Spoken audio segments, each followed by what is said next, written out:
News కి స్వాగతం. మెదక్ జిల్లా చిన్నశంకరంపేట మండల కేంద్రంలోని జిల్లా పరిషత్ హై స్కూల్లో చిన్నశంకరంపేట గ్రామానికి చెందిన కీర్తిశేషులు జాల లక్ష్మయ్య పద్మాబాయి జ్ఞాపకార్థం వారి కుమారులు జాల లక్ష్మయ్య పద్మాబాయి మెమోరియల్ ట్రస్ట్ ఆధ్వర్యంలో విద్యార్థులకు ప్లేట్లు వంట సామాగ్రి బహుకరించారు. జడ్పీహెచ్ఎస్ పాఠశాల హెచ్ఎం దీప్లా నాయక్ ఆధ్వర్యంలో ఏర్పాటు చేసిన కార్యక్రమానికి మండల తహసీల్దార్ మన్నన్, ఎంపీడీఓ దామోదర్, ట్రస్ట్ సభ్యులు జాల రవీంద్ర కుమార్, జాల శ్యామ్ తో పాటు ప్రముఖులు హాజరయ్యారు. ఈ సందర్భంగా తహసీల్దార్ మన్నన్ మాట్లాడుతూ దేశంలో రాష్ట్రంలో ఎంతో మంది ధనికులు ఉన్నప్పటికీ సేవ చేయాలనే ఆలోచన రావడం చాలా సంతోషకరమన్నారు. అదే చదువుకున్న పాఠశాల విద్యార్థులకు వంట సామాగ్రి, విద్యార్థులకు ప్లేట్లు బహుకరించడం ట్రస్ట్ సభ్యులు జాల రవీంద్ర కుమార్, జాల శ్యామ్ ప్రత్యేక కృతజ్ఞతలు తెలియజేశారు. అనంతరం ఎంపీడీఓ దామోదర్ మాట్లాడుతూ అత్యవసర పనిపై వెళ్లవలసిన ఉండగా ఈ విషయం తెలుసుకుని కార్యక్రమానికి హాజరయ్యారని, ప్లాస్టిక్ రహిత సమాజ నిర్మాణానికి ఈ కార్యక్రమం ఎంతో తోడ్పడుతుందని ట్రస్ట్ సభ్యులను ప్రశంసించారు. ట్రస్ట్ యువజన సంఘాల ద్వారా మండలంలోని పలు గ్రామాల్లో ప్లాస్టిక్ రహిత సమాజ నిర్మాణం కోసం, అలాగే పరిసరాల శుభ్రత కోసం అవగాహన సదస్సులు ఏర్పాటు చేసినట్లయితే జిల్లా అధికారులమైన తాము కార్యక్రమంలో పాల్పంచుకుంటామన్నారు. ఈ కార్యక్రమంలో టీఆర్ఎస్ రాష్ట్ర నాయకులు లక్ష్మారెడ్డి, సహకార సంఘ చైర్మన్ అంజిరెడ్డి, సభ్యులు ఎల్లవేళల బాబు రాధాకిషన్, మాజీ ఎంపీటీసీ వెంకటి, పాఠశాల ఉపాధ్యాయులు, ఎస్టీయూ జిల్లా ప్రధాన కార్యదర్శి కర్రే పోచయ్య, ఉప్పరి పోచయ్య, పాఠశాల సిబ్బంది పాల్గొన్నారు.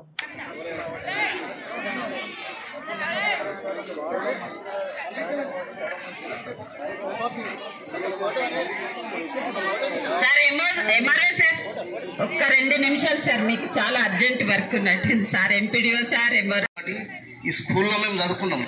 8వ తరగతి వరకు ఈ స్కూల్లో చదువుకున్నాను. మా తమ్ముడు అందరూ ఈ స్కూల్లో చదువుకున్నారు. 8వ తరగతి నుంచి కాంపోజిట్ మ్యాథ్స్ స్కూల్కి నన్ను పంపించాను. అప్పుడు కాంపోజిట్ మ్యాథ్స్ లేకుండా ఇక్కడ. తర్వాత మా తమ్ముళ్ళంతా ఇంకోత 3వ అందరం బాగానే ఉన్నాం, అందరూ ఎడ్యుకేటెడే. కాకపోతే అంటే పరంగా కాదు, చదువు పరంగా మేము పై స్థాయిలో ఉన్నాం. ఇంజనీరింగ్, బీఎస్సీ ఫిషరీ, ఇంకోత ఎంసీఏ, ఇంకోత డిగ్రీ, తర్వాత వాడు డిగ్రీ డిస్కంటిన్యూ. ఇట్లా ఆదర్శం సార్. అయితే పిల్లలకు నేను చెప్పేది ఏంటంటే, అందరూ మాట్లాడుతున్నారు, జాగ్రత్తగా వినండి. పిల్లలకు నేను చెప్పేది ఏంటంటే, మీరు చెప్పింది శ్రద్ధగా వినండి. విని రోజు హోంవర్క్ రోజు చేయండి, పెండింగ్లో పెట్టుకోవద్దు. తెల్లారిగా డౌట్స్ వచ్చే మళ్ళీ వాళ్ళని అడగాలి. ఎవరు ఎక్కువ డౌట్స్ అడుగుతారో వాళ్ళు బాగా చదువుకున్నట్టు. ఉపాధ్యాయులను నిద్ర ఉండవద్దు వాళ్ళని ఎప్పుడు కానీ. స్కూల్ ఉన్నంతసేపు వాళ్ళు నిద్ర ఉండవద్దు, అసలు కూర్చునేయద్దు. ఎప్పుడు ఏదో డౌట్ ఏదో అడుగుతూనే ఉండాలి. అర్థమైతే కూర్చోవాలి, లేకపోతే ఎప్పుడు అడుగుతుండాలి. బాగా చదువుకున్న తర్వాత ఒక చదువు అనేది ఎందుకోసం, విచక్షణ జ్ఞానం. మనిషికి విచక్షణ జ్ఞానం ఏంటంటే దాని అర్థం, ఇది మంచి, పశువుకు మనిషికి తేడా విచక్షణ జ్ఞానం. ఇది మంచి, ఇది చెడు అంటాం. ఆ విచక్షణ జ్ఞానం అనేది మనకు మానవులకు ఎక్కువ ఉంటుంది. కాబట్టి ఇంకా చదువుకున్న వాళ్ళకి ఇంకా ఎక్కువ ఉండాలి. చదువుకున్న వాళ్ళు తప్పులు చేస్తున్నారు, తప్పులు చేయకూడదు. మనం చదువుకున్నది ఇది మంచి, ఇది చేస్తే మంచి అవుతుంది, ఇది చేస్తే చెడు అవుతుంది అనేది ఒకటి జ్ఞానాన్ని బాగా సంపాదించి విద్యార్థులకు ఈ అన్నదాన కార్యక్రమానికి ఏదైతే మధ్యాహ్న భోజనానికి ప్లేట్లు మరియు వంట పాత్రలు వాళ్ళు అవసరాన్ని గుర్తించి ఇవ్వడం ఎంతో సంతోషించేదగ్గ విషయం. ముఖ్యంగా జాల లక్ష్మయ్య గారు అంటే ఇక్కడ ఆయన ఒక బ్రాండ్గా ఉంటుండే. ఎప్పుడు చూసినా ఆయన ఒక స్టైలు, అది ఎప్పుడు చూసినా లక్ష్మయ్య అంటే మనకు నిద్రలో ఏ రాత్రి లేచినా లక్ష్మయ్య అంటే ఆయన ఇట్లుంటాడు అనేది అట్లా ఏర్పడేటట్టు ఆయన డ్రెస్ కానీ, ఆయన వ్యక్తి హావభావాలు కానీ అందరికీ గుర్తుంటేట్టు ఉంటుండే. ఒక జిల్లాలోనే ఆయన ఒక కాంట్రాక్ట్ ద్వారా కానీ ఆయన వ్యక్తిగతంగా మనిషి రూపకంగానే ఎంతోమందికి తెలిసేటట్టు ఉంటుండే. ఆయన ఆ రోజుల్లో ఏం చదువుకుండో తెలియదు కానీ ఆయన మాట్లాడే విధానం కానీ ఏది కానీ ఓ పద్ధతిగా చాలా అందరితో కలిసిమెలిసి చాలా బాగా ఉంటుండే ఊర్లో. మరి అటువంటి వాళ్ళ సంతానమైనటువంటి జాల రవి గారు వీళ్ళందరూ వాళ్ళ కుటుంబం కూడా అందరు పిల్లలు వాళ్ళందరూ కూడా ఇక్కడనే చదువుకున్నారు. ఒక్కొక్కరు వివిధ రంగాలలో. ఈయన జాల రవి ఇంజనీర్గా, ఆయన ఒక పత్రిక దాంట్లో ఒక అతను సింగపూర్లో ఉండే, ఇప్పుడు ఆస్ట్రేలియాలో. అవును, ఆయన ఇక్కడ చదువుకున్న అతను వీళ్ళ సోదరుడు. మరి వాళ్ళు ఆయన తండ్రి గారి పేరు మీద ఏవైతే ఈ కార్యక్రమాలు ఏవైతే చేస్తున్నారో పెళ్ళిళ్ళకు కానీ మరి పిల్లలకు కానీ ఇక్కడ గుడిలో కానీ ఇవన్నీ చేయడం చాలా వాళ్ళ ఔదార్యానికి మనం వాళ్ళని అభినందించాలి. నా వంతుగా నేను అభినందిస్తున్నాను. ముఖ్యంగా మరి ఈరోజు ఈ పాఠశాలలో మరి ఇప్పుడు ఎక్కడో ఎన్నో పాఠశాలలు ప్రభుత్వం తలుచుకుంటే కట్టడానికి ఎన్నో ఇప్పుడు అవకాశాలు పెరిగినాయి. కానీ ఈ పాఠశాల ఎప్పటి నుంచో మేము కూడా పైరవీలు చేసినాం. కానీ కూలగొట్టి నేను ఇక్కడ చదువుకోలేదు, నేను నార్సింగ్ స్కూల్లో చదువుకున్నాను అక్కడ ఉండి. మరి ఇక్కడ ఈ పాఠశాల కట్టడానికి, ఈ గదులు కట్టడానికి ఎంతో అంచెలంచెలుగా పోతుంది. మరి ఇక్కడ చదువుకున్న వాళ్ళంతా గొప్ప గొప్పలు అయినట్టు, కానీ మరి గొప్ప గొప్పలు ఎందుకు పట్టించుకోలేదో మరి ఏందో. మేము కూడా వాళ్ళ దగ్గర కూడా పోయినాం చాలాసార్లు. మరి ఇంకా గదులు గడికో గది కడుతూనే ఉన్నారు. మరి ప్రభుత్వం ఏమి ఈ ఓ కోటో 2 కోట్లు పెట్టడానికి మరి వెనకపోయేటట్టు పరిస్థితిలో కూడా లేదు. ఇప్పుడు ఎన్నో కార్యక్రమాలు చేస్తున్నారు. మరి ఇంత మంచి రోడ్డుకున్న స్కూలు ఎంతో ఆదర్శంగా ఉండాలి. మరి ఇప్పటికి కూడా ఇంకేదో నిర్మాణాలు జరుగుతూనే ఉన్నాయి. మరి ఎందుకు ఇట్లా పోతుందో ఏందో నాకు కూడా అర్థమైతే లేదు. మేము కూడా అప్పట్లో ఈ స్కూల్ను కూడా కొట్టాలి, ఇమీడియట్ కట్టాలి కూడా జిల్లా పరిషత్లో కూడా చాలాసార్లు పోయినాం ఆ శ్రీమాన్ రెడ్డి వారి ద్వారా. మరి అప్పుడు కూడా ఎందుకో అది ముందుకు పోలేదు. మళ్ళీ ఇప్పుడు ఇంకా నడుస్తూనే ఉంది పని. ఇప్పటికైనా గ్రామ పెద్దలు ఎన్ని అవసరాలు ఉన్నాయో ప్రభుత్వ పాఠశాలను, ప్రభుత్వం కూడా ఈ రోజున్న ప్రభుత్వం కానీ గత ప్రభుత్వం కానీ ప్రభుత్వ పాఠశాలను బలోపేతం చేయాలనేది ప్రభుత్వ ఉద్దేశం ఉంది. దాన్ని మనం ఆసరా తీసుకొని, అవకాశంగా తీసుకొని ఎవరు కానీ ఏది ఉన్నా కానీ రాజకీయంగా విభేదాలు ఎన్నున్నా కానీ పాఠశాల కొరకు అందరు కలిసి పనిచేసి పాఠశాలను మంచిగా ఉన్నత స్థాయికి తీసుకెళ్లాలని మరియు ఇక్కడ ముఖ్యంగా నేను మిర్జాపల్లిలో నాకు ప్రోగ్రామ్ ఉండే సార్, అయినా కానీ నేను దాన్ని క్యాన్సిల్ చేసుకుని వచ్చిన. ఎందుకంటే ఇక్కడ నాకు చిన్న అవకాశం, ఎందుకనంటే ఒక 2 అంశాలు వీళ్ళకి చెప్పదలుచుకున్నా. అంటే ముందు ఈ ట్రస్ట్ తర్వాత వాళ్ళకు చెప్పాలనుకుంటున్నా.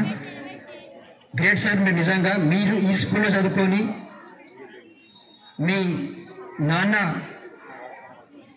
నడవడిని అంటే ఆ తోవను పడిపోకుండా మీరు ఎదుగుతూ ప్లస్ మీరు చదువుకున్న స్కూల్కి వితరణ ఇస్తూ ఈ పిల్లలకు స్ఫూర్తిగా నిలిచినందుకు మీ అన్నదమ్ములందరికీ ధన్యవాదాలు తెలియజేస్తున్నాను. అందుకలా అలాగే సార్, నేను ఇక్కడికి ముఖ్యంగా రావడానికి కారణం ఏంటంటే ఇక్కడ ప్లాస్టిక్ దాని మీద మనకు పర్యావరణానికి కూడా చాలా ఇబ్బంది కలుగుతుంది. ఇది కూడా మీరు ఈ డొనేట్ చేయడము అందులో స్ఫూర్తిగానే ప్లాస్టిక్ను నిషేధించడానికి కూడా మీరు పరోక్షంగా మీరు సహకరిస్తున్నట్టే సార్. అలాగే నా రిక్వెస్ట్ ఏంటంటే ప్లేట్లతో పాటు ఒక 20 గ్లాస్ కూడా ఇస్తే బాగుంటుంది సార్, అన్నిదా భావించకండి. స్కూల్స్గా చేయాలనుకుంటున్నాడు. అందులో భాగంగా ఇక్కడ ఉపాధ్యాయ సిబ్బంది కూడా బాగా ఉన్నారు కాబట్టి దాన్ని ప్లాస్టిక్ ఫ్రీగా చేయడానికి దోహదపడుతుందని చెప్పేసి దాన్ని ఎక్స్ప్లెయిన్ చేయడానికి కూడా వచ్చినాం సార్. అలాగే ముఖ్యంగా ఈ పిల్లలందరికీ నేను చేయడానికి ఇక్కడికి వచ్చింది ఎందుకనంటే మనకి ఇప్పుడు సీజనల్ డిసీజెస్ అనేవి వస్తున్నాయి, డెంగ్యూ మలేరియా అనేటివి వస్తున్నాయి. అది ముఖ్యంగా మన ఇంటి దగ్గర కొన్ని ప్రికాషన్స్ తీసుకోవాలి. ఏం ప్రికాషన్స్ అంటే డెంగ్యూ అనేది ఫ్రెష్ వాటర్తో వస్తుంది. అది మన ఇళ్ళలో ఎక్కడైనా కానీ టబ్బులలో కానీ ట్యూబ్లలో కానీ పలిగిపోయిన బకెట్స్ కానీ మనం పూల కుండీలలో కానీ నీళ్లు వర్షంతో వచ్చినా సరే అవి 3 రోజుల కంటే ఎక్కువ ఉంచొద్దు, ఇమీడియట్గా క్లీన్ చేయాలి. లేకపోతే ఫ్రెష్ వాటర్లో డెంగ్యూ లార్వా ఫామ్ అయ్యి డెంగ్యూ దోమలు తయారవుతాయి. డెంగ్యూ దోమ అనేది అత్యంత ప్రమాదకరమైనది కాబట్టి పిల్లలందరూ కూడా మీరు శంకరంపేట కానీ ఇతర మండలాలకు ఎక్కడి నుంచి వచ్చినా కానీ మీరందరూ కూడా ఈ ఇన్స్ట్రక్షన్స్ ఇంటి దగ్గర తీసుకోండి బాబు. ఎక్కడ వాటర్ ఉన్నా కానీ ఇమీడియట్గా పోయి క్లీన్ చేయండి. ఎందుకంటే దానికి డబ్బులు ఖర్చు పెట్టినా కానీ ప్రాణాలు దక్కే పరిస్థితి ఉండదు కాబట్టి ముందు జాగ్రత్త తీసుకోండి. మురికి నీటితోనేమో మలేరియా వస్తుంది. ఆ మురికి నీళ్ళు ఉంటే కూడా అది డ్రైన్ అవుట్ చేసుకోవాలి. మనం పారిశుద్ధ కార్యక్రమాలు కూడా చేపడుతున్నాము. ఇక్కడ రాని క్లీన్ చేయని ప్లేసెస్ కింద ఉంటే అవి డ్రైన్ అవుట్ చేసుకోవాలా. అలాగే ఈ వర్షాకాలం అన్ని రోజులు కూడా కాగబెట్టిన నీళ్ళని తాగండి. తాగి పర్యావరణ మీ ఆరోగ్యాన్ని కూడా జాగ్రత్త ఉంచుకోవాలని చెప్పేసి కోరుకుంటూ ఇక్కడికి మనం ఆహ్వానించినందుకు మరీ ఒకసారి చెప్తున్నారు. ఏమయ్యా చదవడం ఇష్టమా మీకు అని అక్కడ కార్ ఆపి అడిగాడు. ఇష్టమే సార్, కానీ మాకు అన్న వాళ్ళు పెడతారు సార్ అని సీఎం అని తెలియకుండా విపరీతంగా గట్టి స్వరంతో సీఎం గారిని ప్రశ్నించారు. దాంతో సీఎం గారికి కోపం రాలేదు. ఏంది మన స్కూళ్ళలో స్ట్రెంత్ పెరగడం లేదు, విద్య శాతం తగ్గిపోయింది, అక్షరాస్యత శాతం తగ్గిపోయింది. ఈ విధంగా ఖాళీగా కూర్చుంటే మనతో ఖాళీగా కూర్చోవడం కరెక్ట్ కాదని వీళ్ళకు మధ్యాహ్న భోజనం కనీసం అందిద్దామనే ఉద్దేశంతో తమిళనాడు అప్పటి సీఎం కామరాజ్ నాడార్ ఈ మధ్యాహ్న భోజన ప్రక్రియకు అంకురార్పణ చేసిన గొప్ప వ్యక్తి, చాలా గొప్ప వ్యక్తి. ఇది దేశవ్యాప్తంగా మధ్యాహ్న భోజనం ప్రారంభానికి ఒక ప్రేరణ కార్యక్రమం అయింది. విజయవంతంగా నేటికి భారతదేశంలో పౌష్టికరమైన ఆహారాన్ని అందించడానికి చాలా చక్కటి ఉదాహరణగా మారింది. ఆ విషయాన్ని మీతో గుర్తు చేస్తూ వారికి కూడా ప్రత్యేకమైన ధన్యవాదాలు తెలియజేద్దాం. మరి విద్యార్థులారా, మీకోసం పాటుపడడానికి గ్రామ ప్రముఖులు, ఉపాధ్యాయులు అందరం మీ పేరెంట్స్తో కలిసి, మీ పేరెంట్స్ సౌజన్యంతో మీలో విద్యాభివృద్ధికి మేము అనేక రకాల పట్టుదలతో కృషి చేస్తున్నాం. అదే విషయంలో మీరు కూడా చక్కటి భోజనాన్ని ఆస్వాదిస్తూ ఆ భోజనంతో పాటు మన పాఠశాల పేరు ప్రతిష్టలను పెంపొందించడానికి మీరు విద్యాపరంగా కృషి చేస్తూ చక్కటి ఉన్నత అవకాశాలను అందించే జిల్లా స్థాయిలో, రాష్ట్ర స్థాయిలో అన్ని పోటీ పరీక్షల్లో ముందు స్థాయిలో నిలుస్తారని ఆశిస్తూ, మరి అతిథులు చాలా ప్రతినిధులు, అధ్యాపక బృందము, విద్యార్థులు మరియు పత్రికా విలేకరులకు అందరికీ నా నమస్కారం సార్. అందరూ పెద్దలు, విద్యార్థులు మీరు అందరూ వినొచ్చు.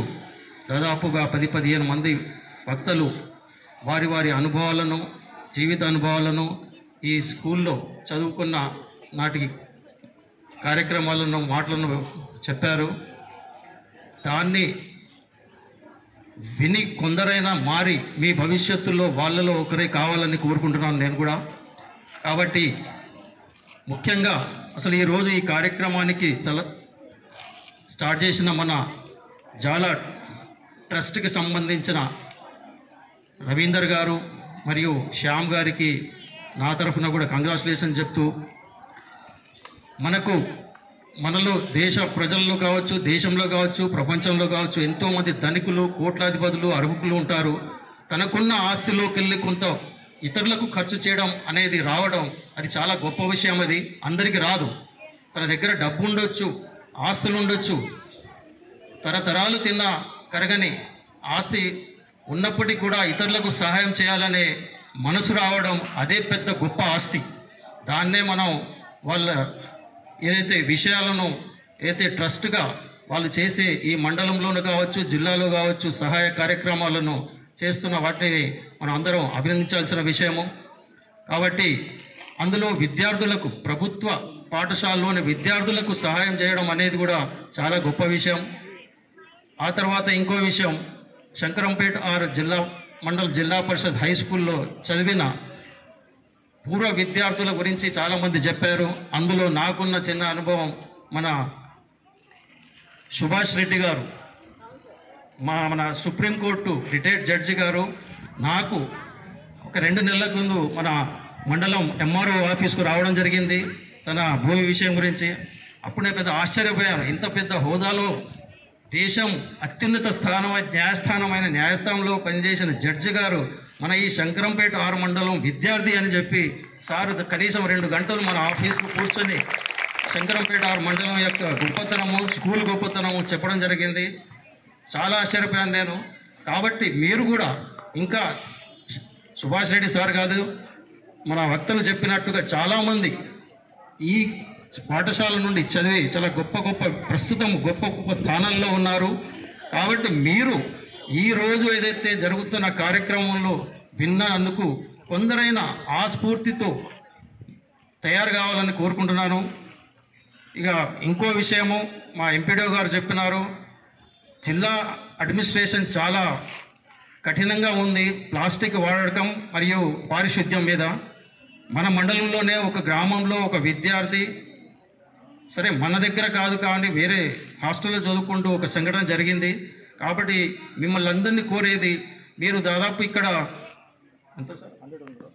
400 మంది విద్యార్థులు మా ముందర ఉన్నారంటే 400 కుటుంబాలు. కాబట్టి ఇక్కడ చెప్తున్న కొన్ని విషయాలు మీరు మీ కుటుంబంలో చేరవేస్తే అది అక్కడి నుంచి గ్రామం మొత్తం, మండలం మొత్తం, జిల్లా మొత్తంకి పాగుతుంది. కాబట్టి ఈ ప్లాస్టిక్ వ్యతిరేక మరియు పారిశుద్ధ్య విషయాన్ని తప్పకుండా మీరు ముందు మీ ఇళ్లలో పాటించి, మీ ఇళ్లలో పాటిస్తున్నప్పుడు మీ పెద్దలు ఏంటి అని అడుగుతారు, దాన్ని మీరు వాళ్ళకు వివరిస్తే మీరు ఇంకా వాళ్ళు పెద్దలు మీ గ్రామంలో చుట్టుపక్కల ఇళ్ల వాళ్ళకు వివరిస్తారు. కాబట్టి ముఖ్యమైన విషయం, ప్రస్తుతం జరుగుతున్న ఈ సీజన్లో పారిశుద్ధ్యం అనేది చాలా గొప్ప. మీరు కూడా ప్రతి విషయంలో కాళ్ళు చేతులు కడుక్కొని కానీ భోజనం చేయడం కానీ ఇతర విషయాలలో కూడా పాటించాలి.